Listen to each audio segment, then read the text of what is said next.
Hello, everybody, and welcome to the first edition of the Cover 4 podcast. And welcome aboard. I'm Jim Trickett. A lot of people here in Tahlequah know me from broadcasting Sequoia basketball and football for 10 years, and then moved over into Arkansas and broadcasted for 5 years over with Van Buren.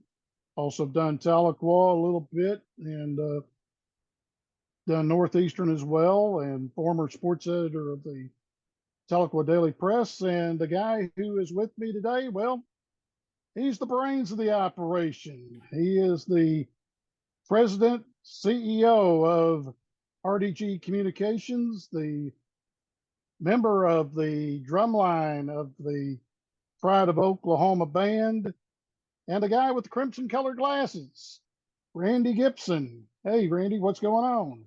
Hey, Jim, got the crimson colored glasses after last week game against Arkansas State. I got them wearing them all around out here in Provo, Utah, but I've got to trim them in blue out here, the BYU, the Cougar Royal Blue. I got to kind of have that blue trim around those crimson colored glasses at times out here. Yeah, you do. In fact, hopefully I get to see BYU come next week. I'm working the official stats this week with Arkansas and Kent State. They play at 3 o'clock at Donald W. Reynolds Razorback Stadium there in Fayetteville. 3 o'clock is the kickoff. It's on SEC Network, which is DirecTV 611. Looked at the game notes yesterday, and Dave Neal and Derek Mason are going to call the ball game. Derek, former head coach at Vanderbilt, was the defense coordinator for Gundy last year before he decided to get out of coaching. He's working with Dave on Saturday, so I'll get to see those two guys before the ball game on Saturday there in Fayetteville. That'll be fun. And come next week, I guess, we'll get to talk about Arkansas and one of the new four in the Big 12, the Cougars from out here are coming to Fayetteville, I Yeah, guess. that's going to be a good ball game. I think there's a few tickets still left, but not very many. Now, Saturday is the home opener, the true home opener for Arkansas. They played game one against Western Carolina down in Little Rock. They only drew 44,000, and I'm kind of wondering, will the Razorbacks be playing any more ball games at War Memorial Stadium because of that? They moved the game up from 3 to noon, plus it was streamed. So might have been part of the problem. Plus it was hot. It got hot down there. And that was the reason why they moved it from 3 to noon, because Arkansas had control of the time, because they were putting the game on SEC Network Plus and also on ESPN Plus, so they could control what time they could start. And this week and the rest of the season, everything's controlled by ESPN, the SEC Network, with the exception of that final game of the season, the borderline rivalry against Mizzou. That's the day after Thanksgiving, and CBS has that game. Man, you want to talk about hot. I guess it's been hot all throughout the Midwest and the Southwest, and for opening football weekend. I know down in Norman, they said it was 120 on the field before kickoff. Of course, being an alumni band member, we get a lot of information about the band kids too. And we got a notice right as the band was getting ready. They were down on the field getting ready for pregame, and the directors were up where the band sits in the bleachers, and they had a heat gun. And where the band is in that student section, it was reading 140 degrees inside that stadium. So I know those kids had to stay well hydrated. And I really felt for those players down on the field. Yeah, hopefully they were not in full dress for the opener. I know Arkansas for that first ball game, they do not put their full band uniforms on. They'll wear the white pants, but they'll wear polo shirts for the first ball game. Our kids were in black shorts, white OU caps, and the red dry fit OU band shirts. So they looked good. They were in a good uniform, but yeah, it was just way too hot to have that very hot band uniform on. When I was in the Pride, we had two uniforms. We had a winter uniform and a summer uniform. And the summer uniform was a lightweight white jacket that reflected the sun. It was a lot cooler. We got away with that. But these kids today, they just got the one uniform. It's heavy. And I was really glad to see that they made the call to protect those guys. Yeah, yes. And OU 73-0 over A State. That was what I call a gate game for A State. Uh, they got a check from OU, probably somewhere between $1 million to $1.25 million for playing that ball game. It's similar to what TU's doing this week, going from Tulsa out to Seattle and playing Washington, playing the Huskies out there. So they'll get a pretty good check out there. And OSU did the same thing with Central Arkansas on Saturday. And speaking about OSU, they kind of struggled 27-13 against UCA. Now, show my age. We used to play. Northeastern played UCA Oh, back in the really? day when we were NAI back then. Oh, wow. We played a playoff game at Estes Stadium, which is the home for the Bears. And before they put the turf in, they've got they do the copy of what Boise State does, but theirs is 5 yards purple, 5 yards silver Hmm. in artificial turf. So they've done a lot of things down there, but the big thing with Oklahoma State, they played three quarterbacks. Who was the third quarterback that went in? Mike Gundy's son, Gunnar Gundy, and he led them to 2 touchdowns in the final quarter.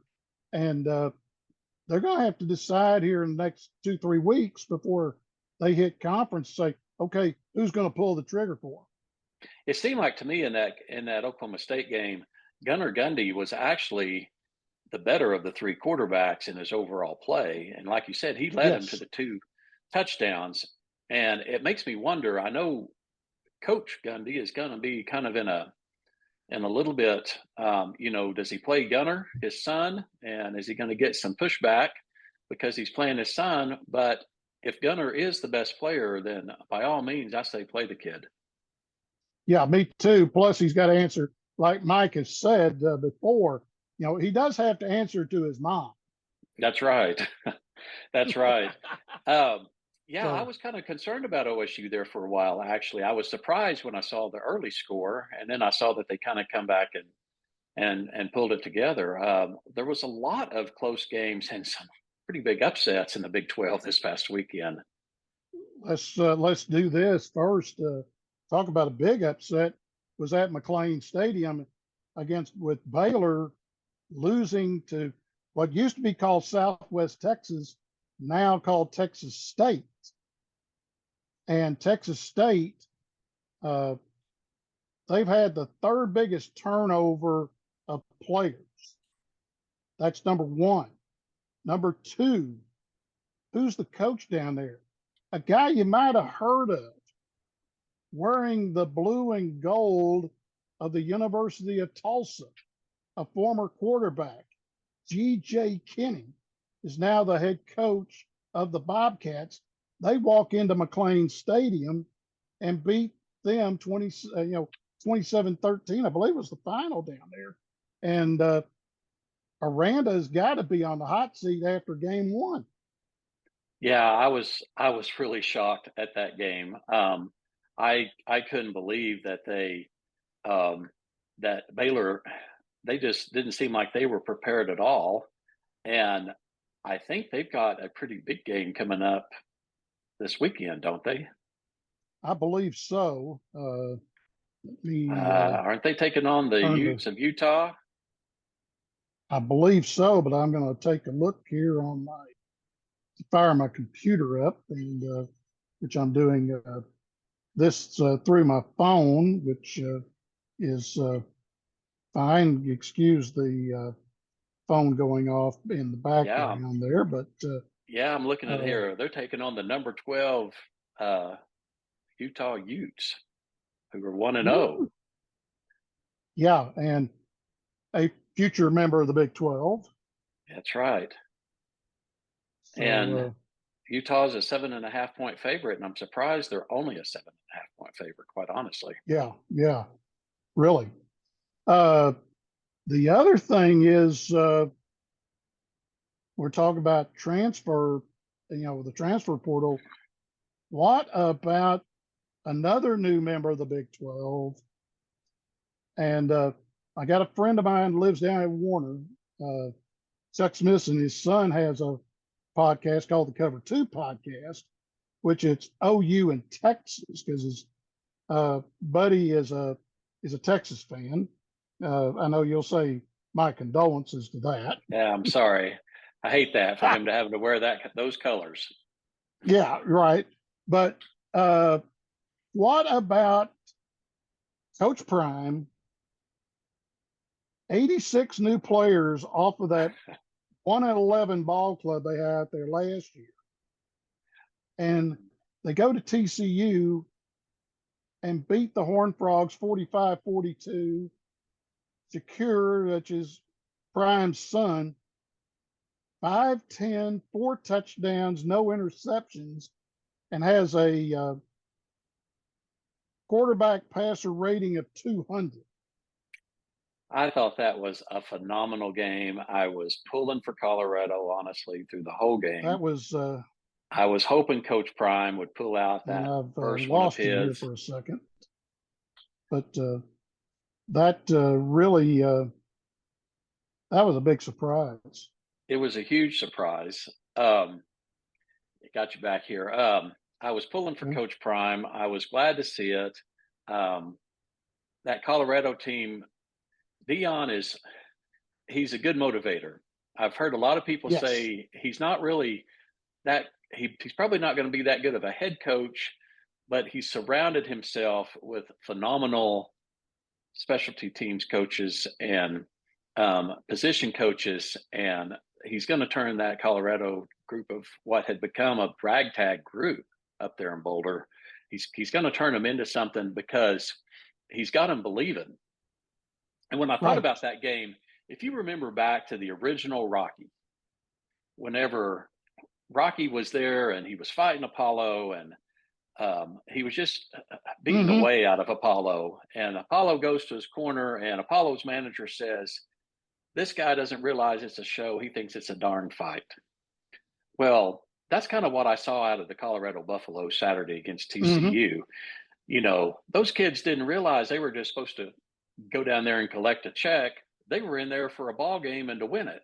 And and they did. And I think Coach Prime is going to be a phenomenal coach for those kids. He's going to really come in and he's going to give them faith and confidence in themselves. And if you give him a few years, he will have a team put together that is going to be one to contend with, especially with them coming back in the Big 12 and Oklahoma and Texas leaving. Right. Now, take a look at the schedule for Colorado.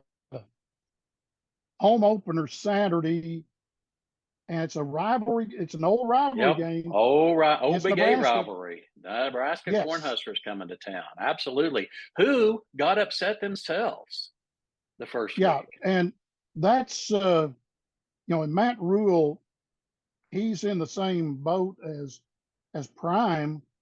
He's expected to turn it around up there. I think it may take him a year or two, but they've got to learn how to win. And that's something they haven't done. I mean, it was 10-3. I was watching it, and it was 10-10.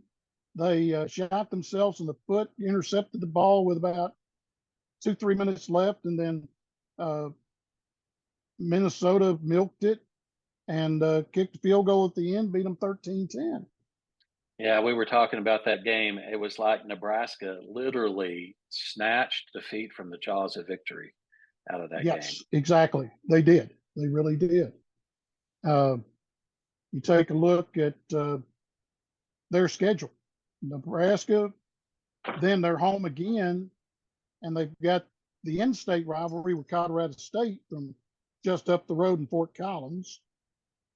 Before they open the final Pac-12 season, they've got to go to Autzen Stadium in Eugene, and take on the Ducks, and then finish out the month against your friend Lincoln Riley, Caleb Williams, and USC in Boulder.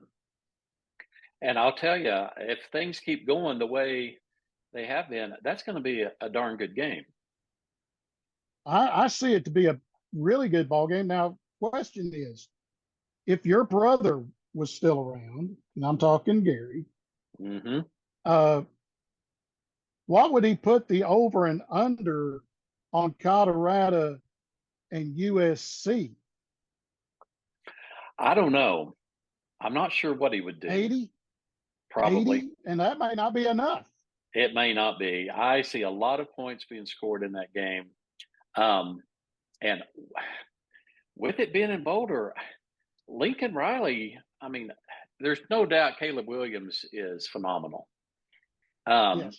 I'm still going to be curious to see what the Alex Grinch defense has come November, though. First game, They don't they play in didn't look November. that good.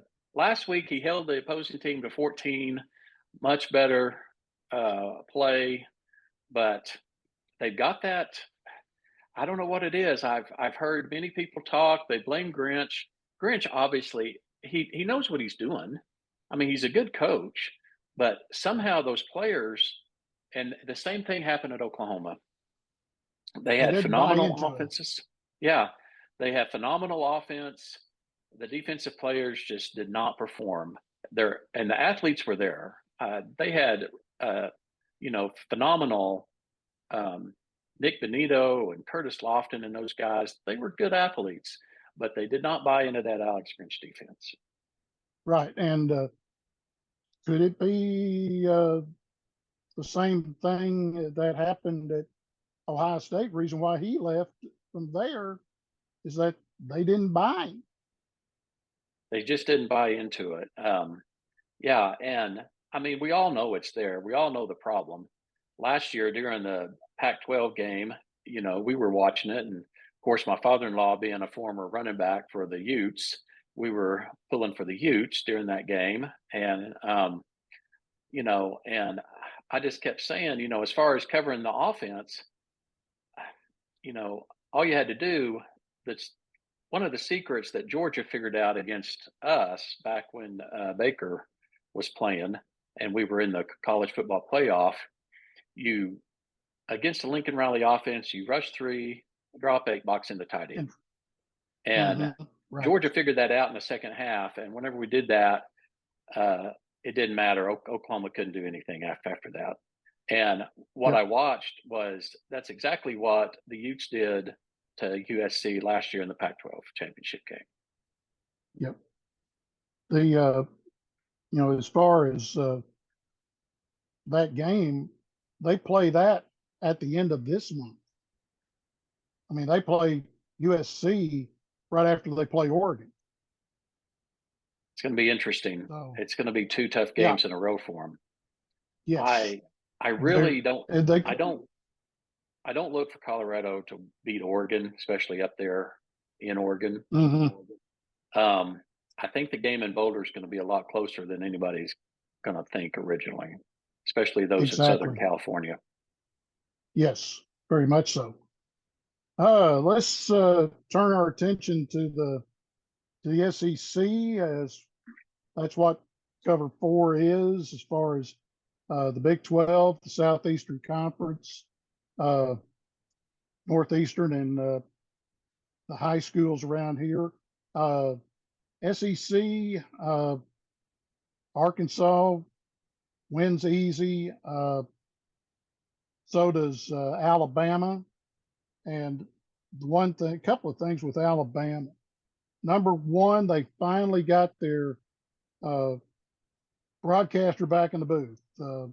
Eli Gold uh, missed last season Hmm. because of cancer, Right. and he got he finally got the all clear, but he's just going to do the home games this year. And Chris Stewart, who did the games last year, who's his, uh, was doing color with him, he's going to do the road games. So Eli's just going to stay in Tuscaloosa.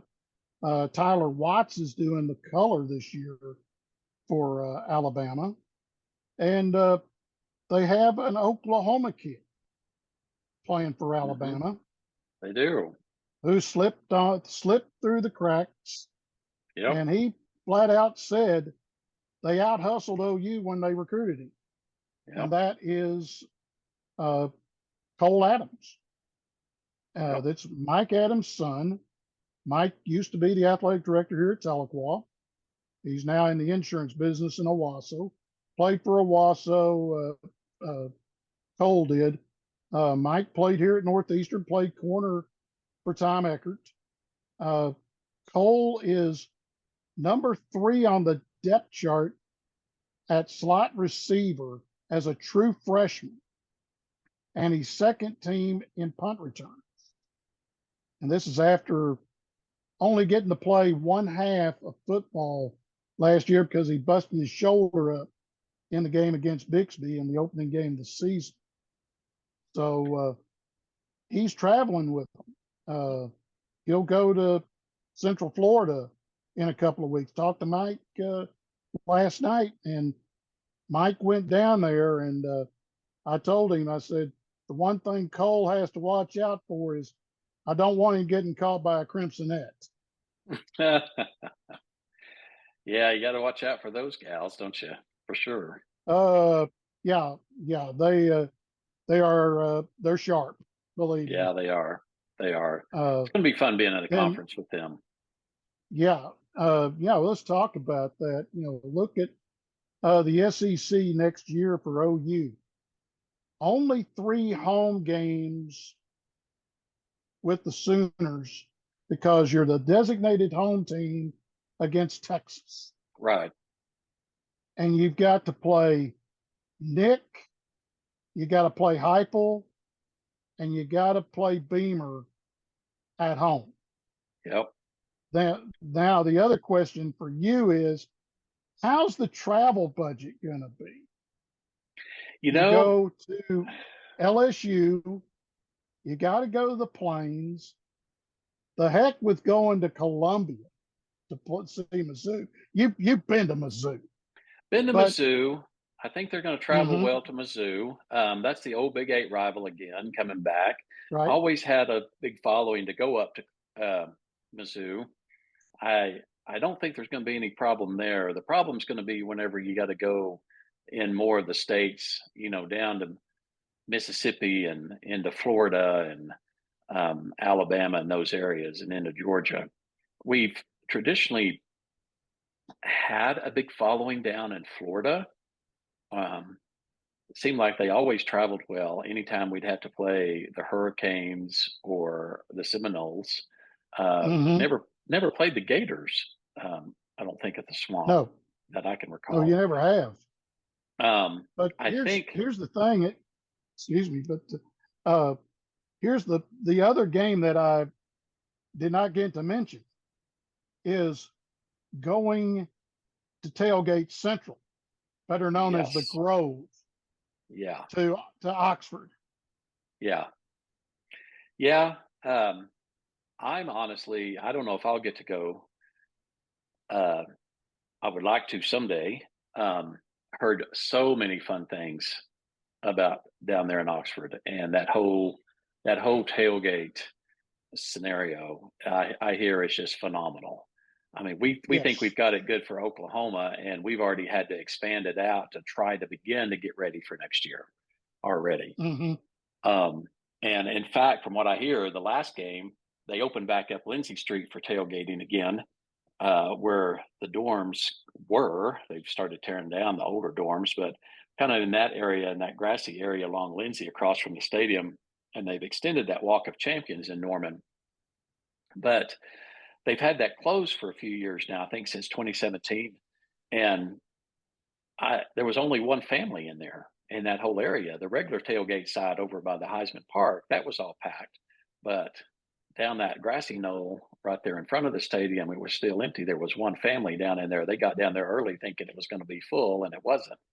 They wound up being the only ones there. So I think there's going to have to be some more information put out about that. But yeah, the tailgate, it's kind of funny. Here in Provo, the Cougars have opened up a tailgate area now. Oh, Um, interesting. it is because they never really had that before. I was shocked when I'd go down to a BYU game. There was no tailgating going on, and I'm like, wow, this is certainly different. But this year they opened up the street and had a big deal, and it's because they're in the Big 12. So like Hmm. BYU is doing in prepping for the Big 12, I think Oklahoma's having to do to get ready for the next step up into the SEC. And here's a question for you. Uh, a lot of them travel in travel trailers, and I'm Hmm. not talking fifth wheels. I'm talking Class A motorhomes. Full out motorhomes. Yep. Not a Yes, renovated school bus. no, We're talking. and we're talking. You know, I'm wondering if OU is and the city of Norman's thinking about a RV park for the fans from the other teams that will be coming in because I think Arkansas's got it. I think they're going to have to. They've got RV area down by the duck pond, which is a couple blocks from the stadium, and it fills up really fast. A lot of RVs park all the way down at Lloyd Noble Center. That's way down by Highway 9 and Imhoff. It's quite a hike. They have to shuttle people up to the stadium from down there.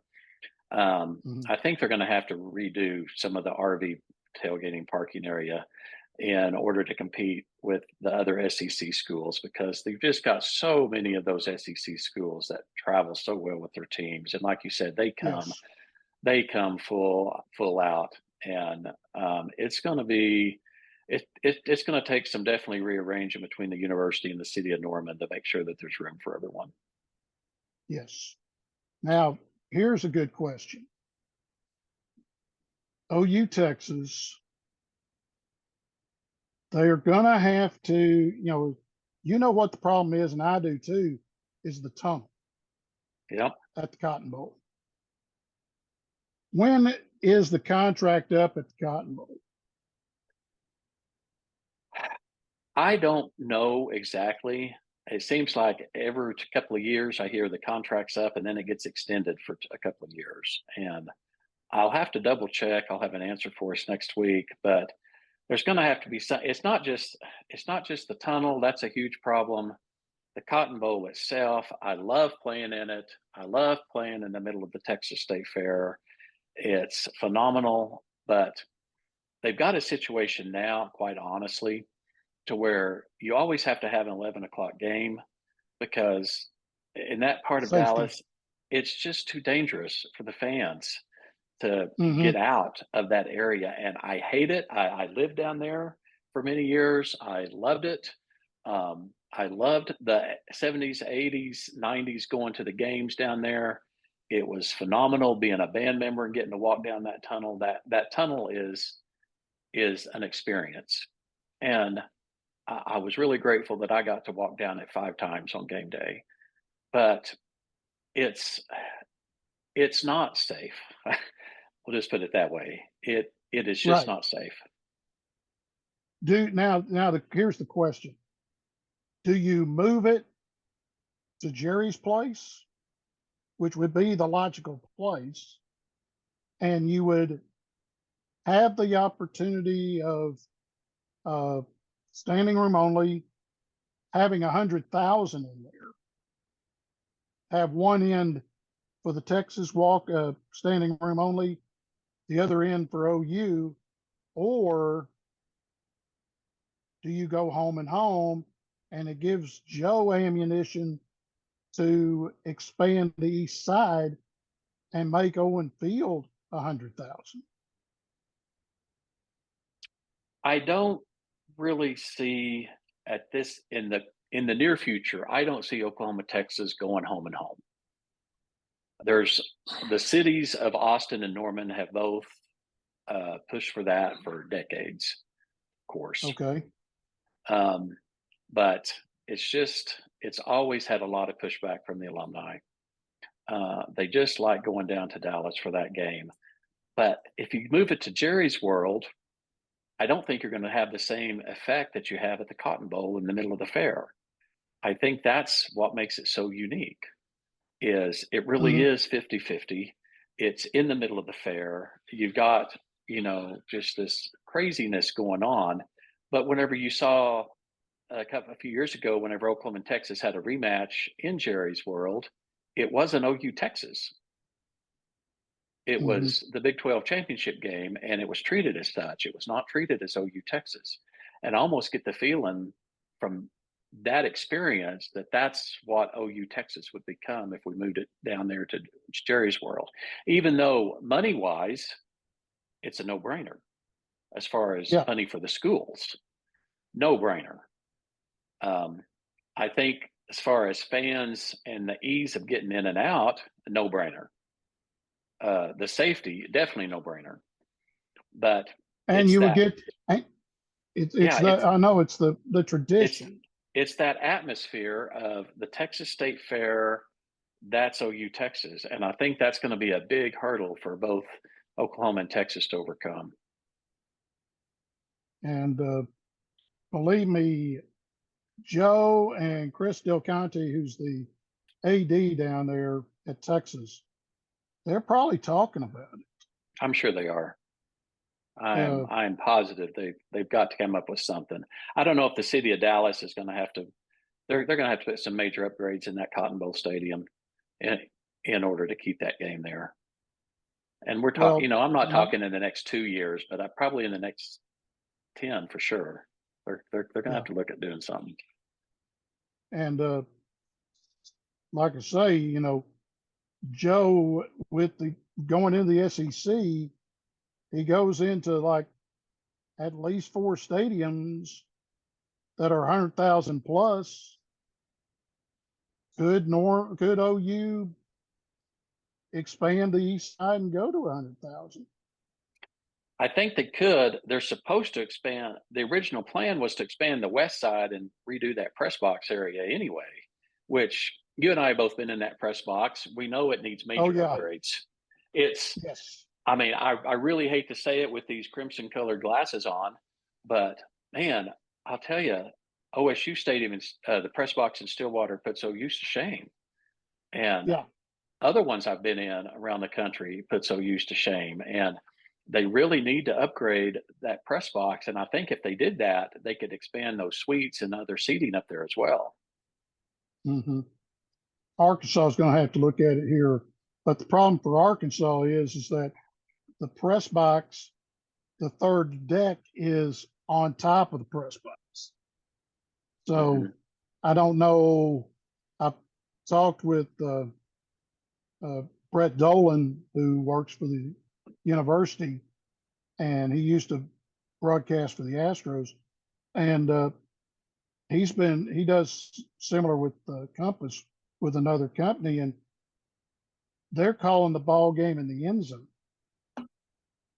I'm like, whoa, time out. Yeah, I'm can't not do sure that. about that one. No, Yeah. and that's the third, the third radio broadcast. So it's kind of a a question that Arkansas may have to look at here down the road. So, Well, and you're looking at the Oklahoma, Texas, just to circle back to that for just 1 second. With them going into SEC, what is the SEC conference going to have to say about the Cotton Bowl? And exactly, and that's I'm sure they're going to have a lot of input come come next 2024. year. Yeah, Yeah, and Greg Sankey will be down there, if not this year, next year, for sure. to see what's going on. For sure. And I And wouldn't be surprised if you could be in the press box at the Cotton Bowl come October, I would not be surprised to see him in there somewhere already this year. Yeah, I wouldn't be surprised either. Uh, Turn the page and let's talk about NSU, the Redmond, and I will not use the phony nickname. It's You Redmond and Lady know, Reds. I when I was talking about him a while ago, it almost slipped, and I almost said Redmond instead of the other name. So they're still Nope. Redmond to me. Yep. And they had a rough go Thursday Oh, night. It was 7-0 at the end of one. Then the turnovers hit. They had 5 turnovers, 4 interceptions, a fumble, a blocked punt, and it got out of control quick. It was 35-0 at the half. They got beat 56-0 by Fort Hays, which is a real good ball club. But now they got to turn around. They got to get on the bus mhm. and go on the longest road trip for them in the MIAA. They got to go to Kearney, Nebraska, take on the Lopers come Saturday night.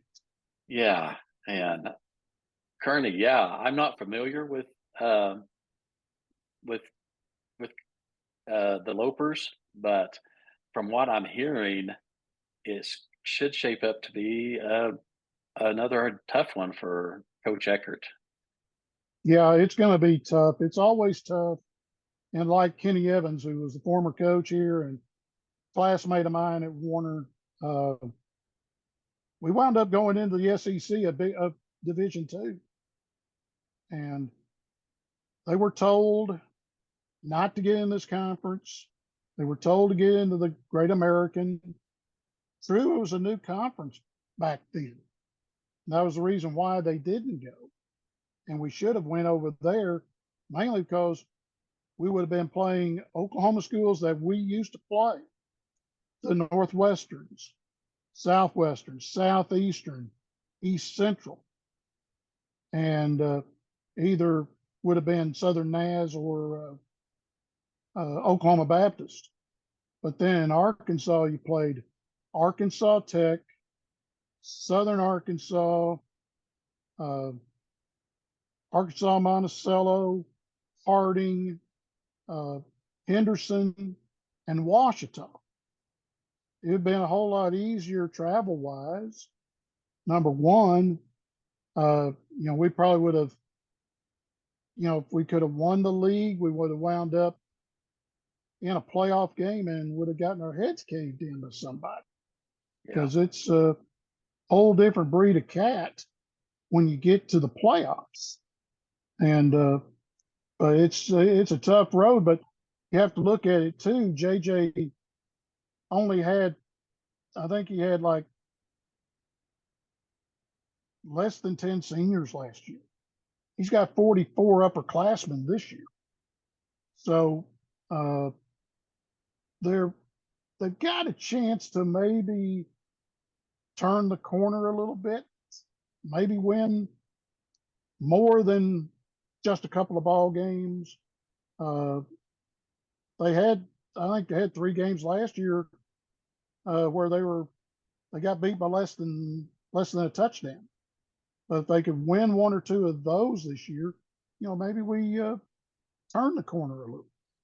they were in a little bit of Uh, a situation in a way like Coach Venables was at Oklahoma.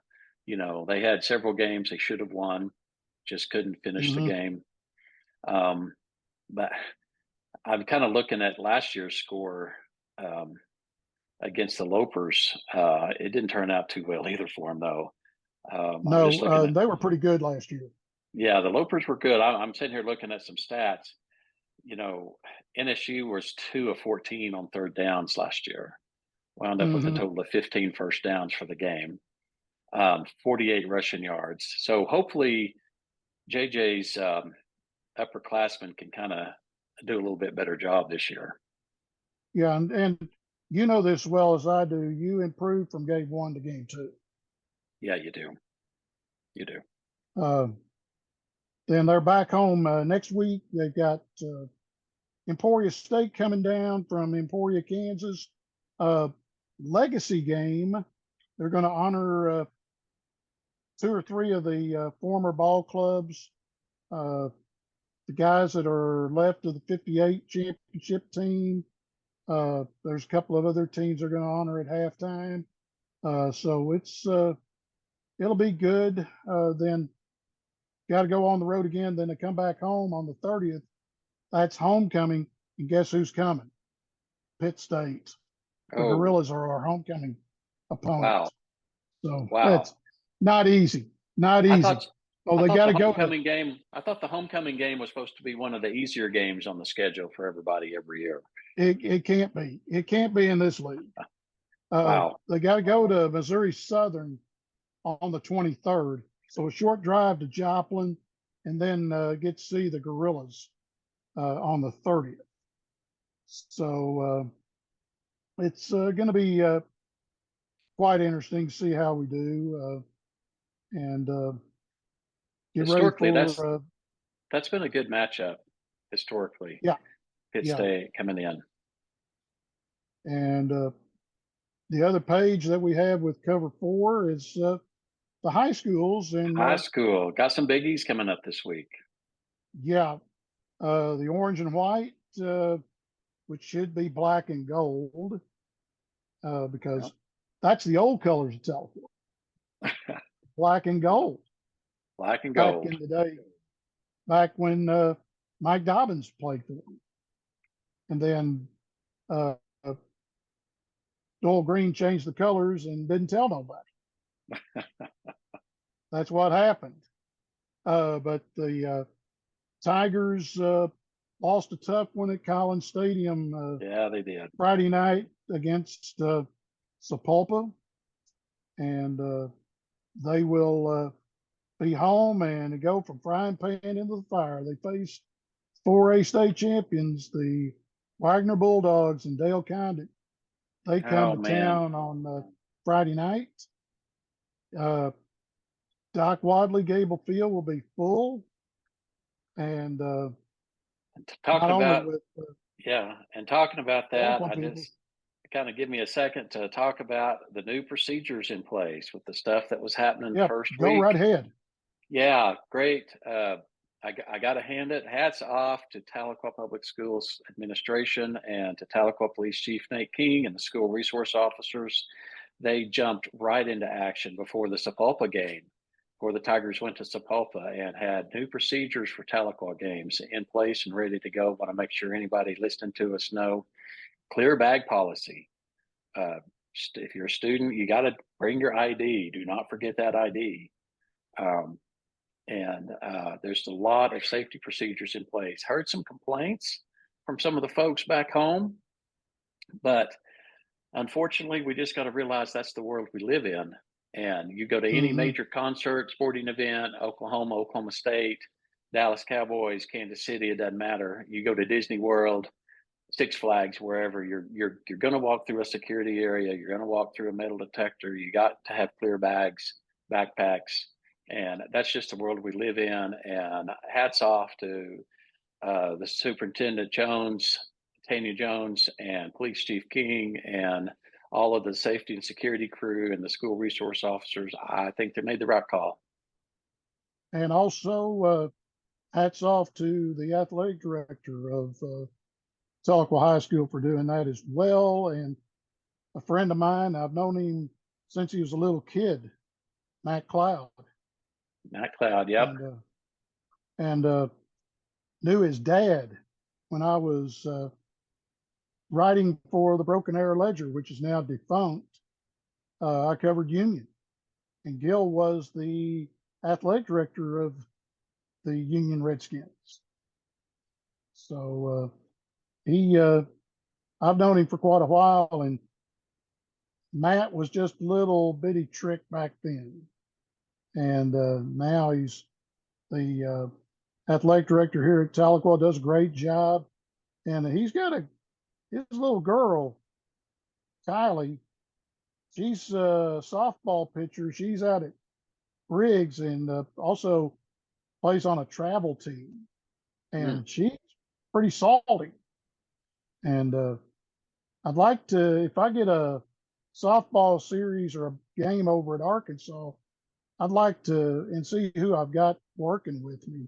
Hopefully, it's uh, the crew that I worked with a couple of years ago.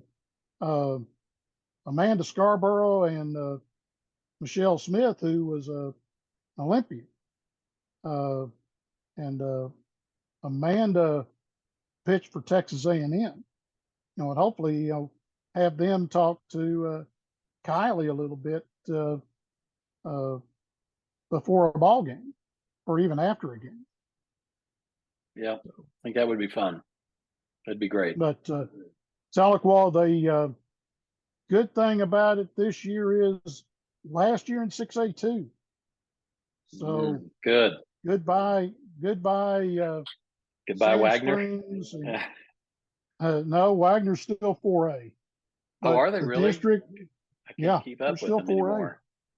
Are they really still 4A? Well, I'll be dog. Yes, sir. The thing is, okay, no trips to Oklahoma City That's after good for this year. Tahlequah. That's good for Tahlequah. They got to go to U.S. Grant this year. So, but they've got Stillwater, Sand Springs, Booker T, and Muskogee play here this year. But here's the bad part. Okay, we go to 5A next year. So does Booker T. Oh, And they're geez. in our district. So And we they're still in got our to play district. Still got to play Booker T. Yeah. But we got Memorial and Rogers is in the district. Claremore's back in, Grove's back in. I think Pryor's in it. I can't get to my OSSAA stuff right now, but the district's going to be a lot better. Sequoia, they are on the road. I think Keys is on the road this week, along with Hulbert. I don't think anybody's home this week except for Tahlequah. Now, news bulletin for you. Sequoia, finally, Thompson Field is getting turf. It's about time. Taking a long time. They are making a lot of improvements out there. Good. New lights, turf is going in. They haven't got it down yet. They may have to play Westville next Thursday night back up at Northeastern. Oh, really? So the turf's still getting.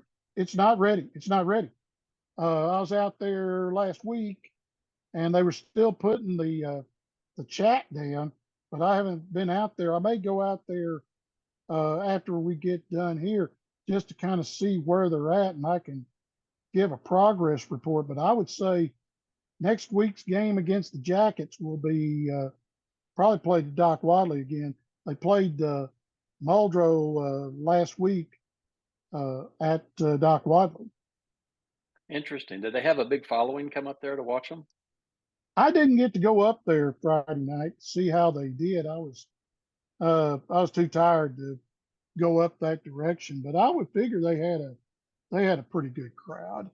It's not going to be. It wasn't like what it'll be Friday night for Tahlequah. Tahlequah will be full. It will be. It will be. It's always something I enjoy. Sides. I always miss that. I miss that about living in Tahlequah. First football game is always a huge, huge deal back home. Yes. Always fun. Yeah. Always fun. When you said you'll be home in a couple of weeks, you say? Yep.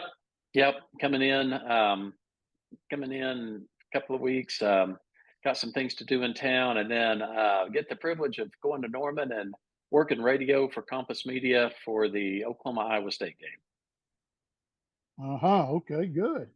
Like I say, yeah. I'm waiting on a email from ESPN to see if I'm going to work official stats for the BYU game next week. I know I've got Kent State Saturday, so that's fun. That's a good thing, and it's as we say, it's a paid gig. Yep, that's good. Hey, just like for yours. just a couple of things on high school to round up before we close out here. A couple of big games coming up this next weekend in Oklahoma High School. Broken Arrow at Owasso, and then And it looks then like the other one, you the other across one, town, Union and Jinx. Union Jinx at Allen Trimble. Yep. And the question's going to be if Union beats them, and I'll have to call my buddy Don King up in Tulsa, who does the games for Jinx on KFAQ on 1170, and you could hear that game out there That would be because great. the signal goes west at I'll, night. I'll have to try to track that So game down. so listen to it on 1170. Don does a great job doing the Trojans. He's done it for a number of years, but I'd have to ask him if Union beats them. When's the last time the Trojans started 0-3? Oh, I'd have to go way back in the history books to look Yes. And if there's a at guy that. that knows, he's done the history of Jinx football, he would know. So, yeah, those will be two big ball games in the Tulsa area come Friday night. So it'll be good. And then, like I say, one more week, and then the districts start. So Lots of football coming up. Tahlequah goes to Lots of fun. Tahlequah goes to Salisaw, Perry Lattimore Stadium, and they see a new face on the sideline at Salisaw, former Redmond punter and longtime head coach at his hometown, Gore. Brandon Tyler's the new head coach at Salisaw, coaching the Black Diamonds. So yeah, the we get ready to shut this thing down here on this Wednesday afternoon. A couple of guys that I've lost here in the last 2 to 3 weeks. Two guys that were, one was a sports writer, the other one was a sports editor. As a lot of people know, I was sports editor here in Tahlequah, 2 tours of duty, 83, 84, and then came back in 85, worked till 1990 down at the press. Kenton Brooks, who was assistant sports editor of the Muskogee Phoenix, passed away August 17th, had a gastrointestinal episode and unfortunately passed away. They had his funeral Saturday there in Muskogee. Had to get a hold of Mike Kays, who is now the former sports editor of the Phoenix, and asked him what happened. And he told me, and I was shocked. And Kenton has been gone from the paper for about 2-3 years now. But the big loss that I had was here a couple of weeks ago. In fact, I think it was 2 weeks ago today. A longtime sports editor and NSU grad, Jim Ellis. Jim was the sports editor of the Miami News Record for 46 years. Wow, what a career! And he posted July 17th on Facebook. He was at Freeman Hospital at Joplin, and he didn't know what was wrong with him.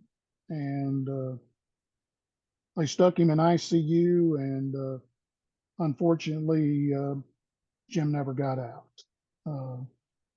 And his daughter, Brittany, had to make the unenviable decision of putting Jim in palliative care, weaning from the meds and the machines. And Jim passed away here a couple of weekends ago.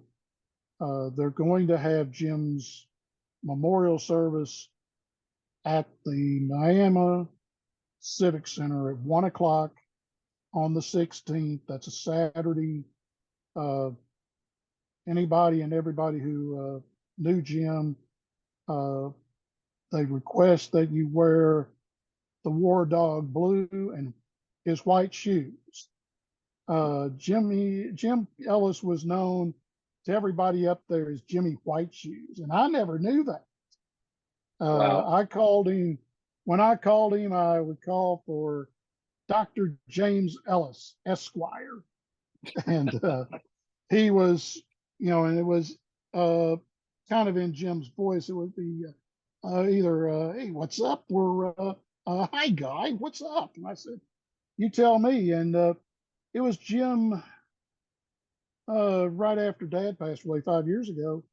Uh, I called him, and they were playing Sequoia out here at Sequoia, and I asked him. I said, "Are you coming down?" He said, "Yeah."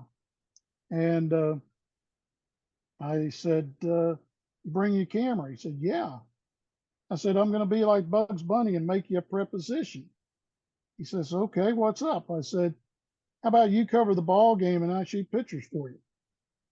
And he says, "You know what? I'm going to take you up on that offer." And I shoot the first half. I shoot 120 frames in the first Wow. half alone using his, I think he had a Nikon D5600.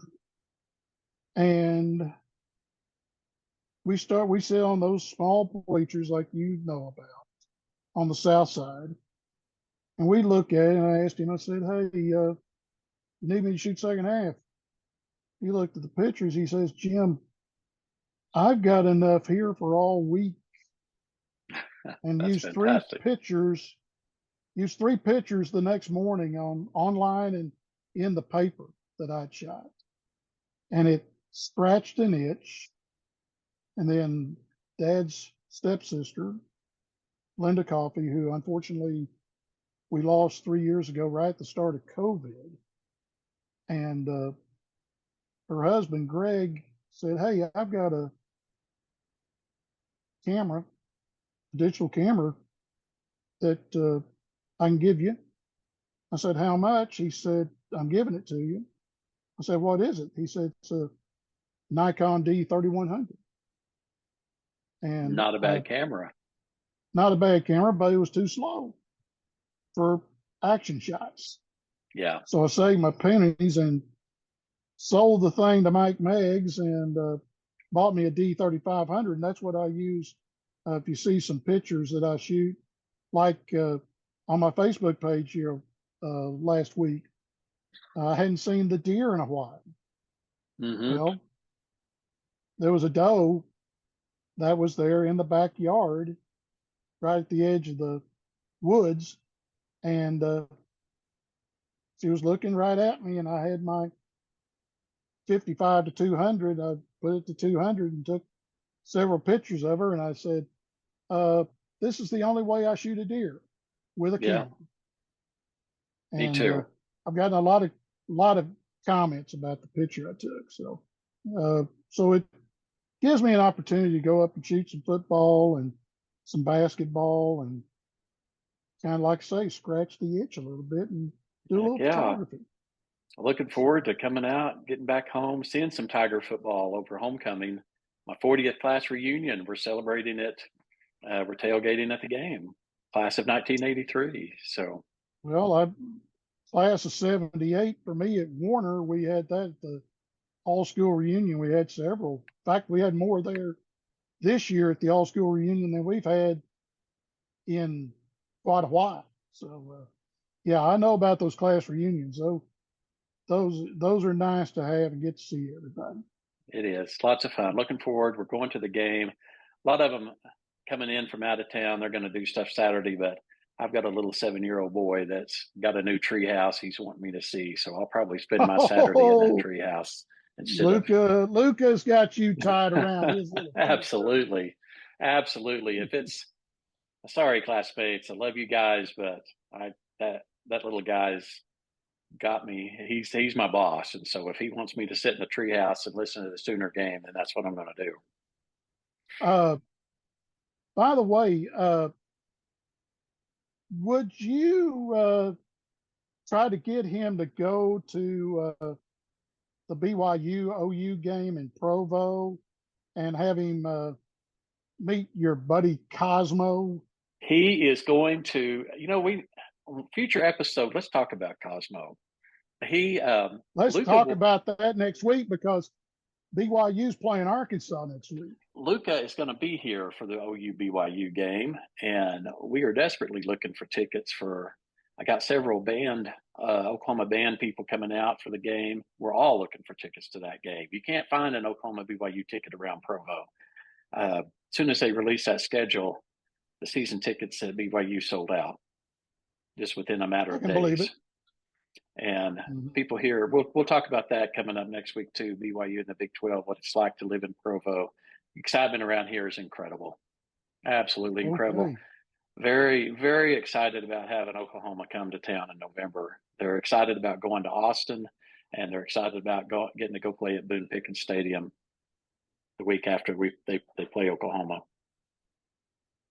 Well, we'll talk about that next week. We'll talk about how everybody did in the league. Well, we're not in league play just yet, but how they did in week 2, and we'll talk about that again next week. And for my partner in crime, Randy Gibson, I'm Jim Trickett. Thanks for watching the opening episode of the Cover 4 podcast, and we'll see you guys next week. Thanks a lot.